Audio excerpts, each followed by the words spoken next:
की नींव है शिक्षा नदी का तीर।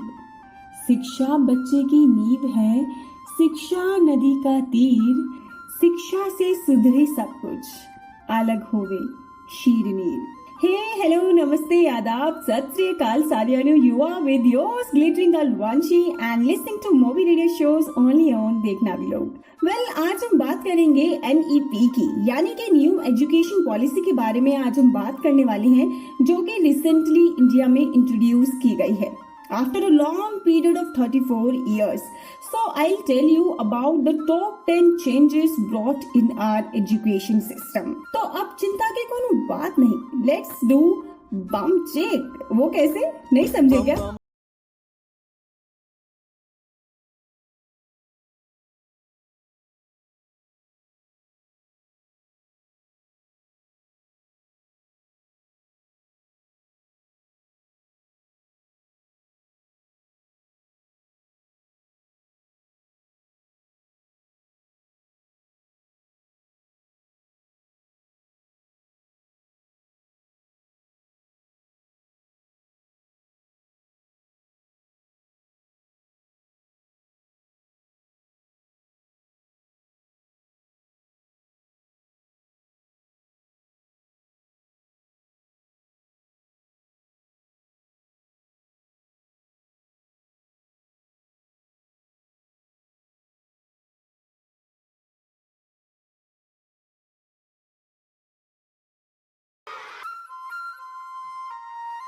Okay, done up with bum check.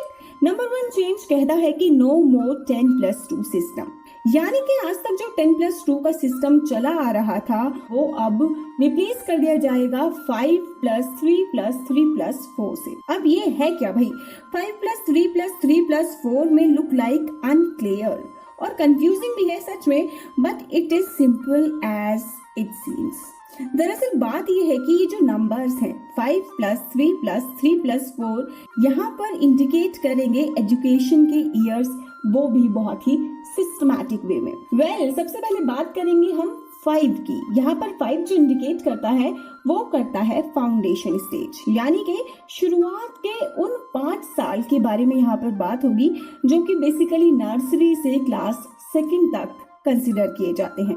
उसमें बच्चों को डिफरेंट लेवल पर एक्टिविटीज कराकर क्रिएटिविटी के साथ सभी चीजों को समझाया जाने वाला है। और सबसे बेस्ट चीज जो होने वाली है इस वक्त की, जबकि जब बच्चे छोटे होते हैं तो इट्स लाइक उनका जो बैग होता है वो उनके वेट से भी बहुत ज्यादा होता है, लेकिन अब ये बात बिल्कुल भी नहीं होने वाली है, क्योंकि अब जो उस भारी भरकम बैग को ना बाय बाय कहने का टाइम बिल्कुल आ जाने वाला है। यस, हमें बिल्कुल छुटकारा मिल जाएगा उस भारी भरकम बैग से, जिसकी गवाही 2nd क्लास की एक पोएम दिया करती थी, जो मुझे आज भी थोड़ी थोड़ी सी याद है, विच वॉज लाइक, चिड़िया तू मत चींची कर, दाना खाकर उड़ फड़फड़। चिड़िया तू मत चींची कर, दाना खाकर उड़ फड़फड़, काम मुझे तू करने दे, पढ़ने दे मुझे पढ़ने दे, बस्ता मेरा भारी है, मुझ पर जिम्मेदारी है, सफल परिश्रम करने दे, पढ़ने दे मुझे पढ़ने दे। अब अगर हम बात करें 3rd सेक्शन की, यानी कि जो 5+3 जो है, अगर हम इसकी बात करें तो ये सीधे सीधे बात करता है प्रिपरेटरी स्टेज की, जिसमें क्लास 3rd से क्लास 5th तक के बच्चों पर फोकस किया जाएगा।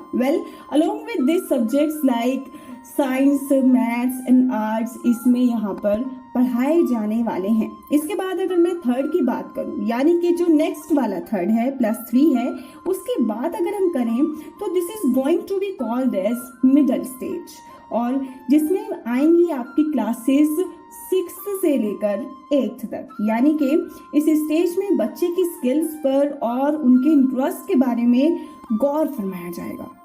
अब आती है आपकी सेकेंडरी स्टेज, जिसमें आएंगी आपकी सीनियर क्लासेस, यानी कि यहाँ पर 9th से 12th क्लासेस पर फोकस किया गया है।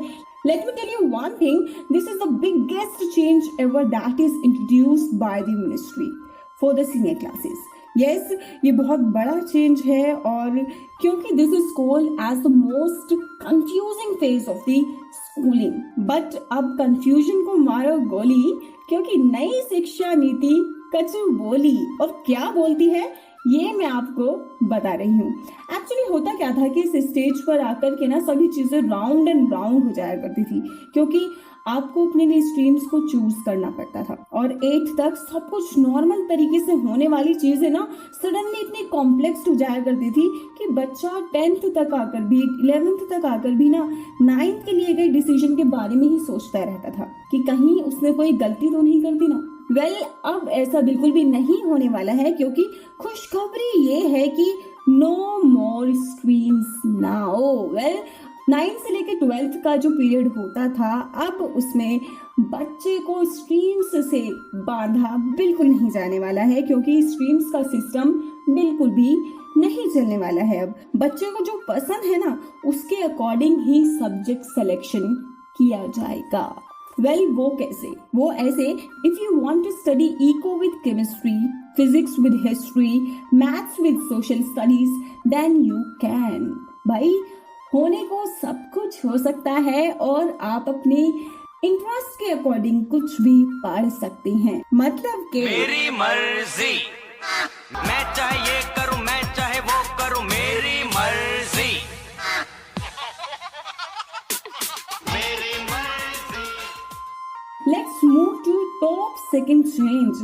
This is related to the language. That means class 5th तक अब बच्चे के ऊपर कोई भी लैंग्वेज थोपी नहीं जा सकेगी, और बच्चों को मातृभाषा या फिर राजभाषा में ही चीजों को सिखाया जा सकेगा। और ये डिसीजन इसलिए लिया गया क्योंकि अपनी लैंग्वेज में जो बात होती है ना वो किसी और में हो ही नहीं सकती।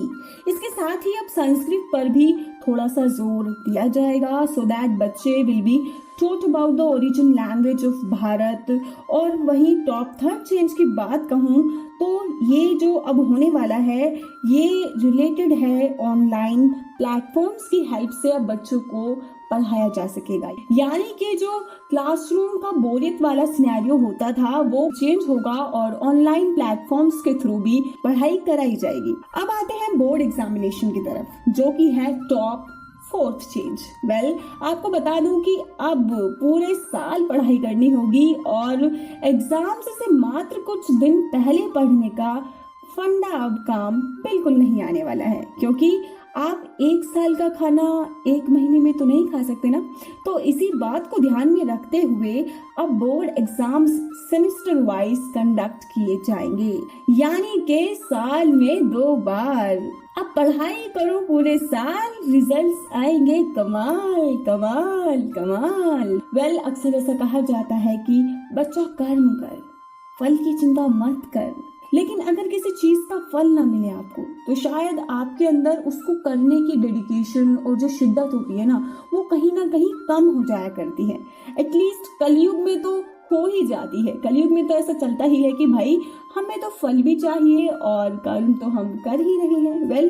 तो top 5th change is related to results, यानी कि आपके रिपोर्ट कार्ड से। तो अब आपका जो रिपोर्ट कार्ड होने वाला है ना वो लिमिटेड नहीं होगा सिर्फ और सिर्फ आपके स्कोर्स पर या फिर आपके ग्रेड्स पर। अब आपके व्यवहार पर, प्रेजेंटेशन पर और मेंटल स्टेटस के बेसिस पर भी आपके स्कोर्स को अंकित किया जाएगा। It means your report card reports about your overall behavior and presentations. ऐसा मैं कह सकती हूँ कि it's gonna be a combo of triple S। और ट्रिपल S क्या है? दरअसल ये है शिक्षा, सेवा, संस्कार। आज के लिए सिर्फ इतना ही। अगले टॉप 5 चेंजेस के साथ मैं जल्द से लौटूंगी। Till then, stay tuned to Glitting Galwanshi. You can ask your queries regarding this in our comment section. तब तक के लिए अपना ख्याल रखें और मस्त रहिए। Bye bye.